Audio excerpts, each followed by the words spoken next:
How to update Navruf GPS Navigation 5.1 update. To update Navruf GPS Navigation 5.1, follow these steps.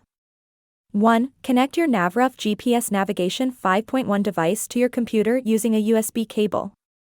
2. Once connected, go to the Navruf website on your computer's web browser. 3. Look for the Support or Downloads section of the website and find the latest version of Navruf GPS navigation software available for download. 4. Download the software and save it to your computer.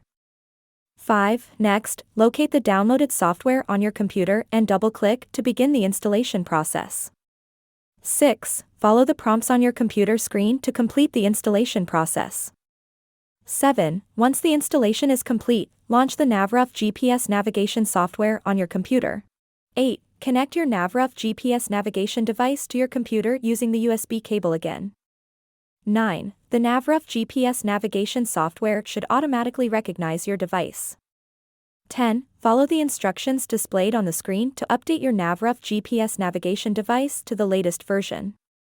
11. Once the update is complete, disconnect your device from your computer and restart it. 12. Your Navruf GPS Navigation 5.1 device should now be updated with the latest software and ready to use. If you encounter any issues during the update process, contact support for assistance. Link in description box.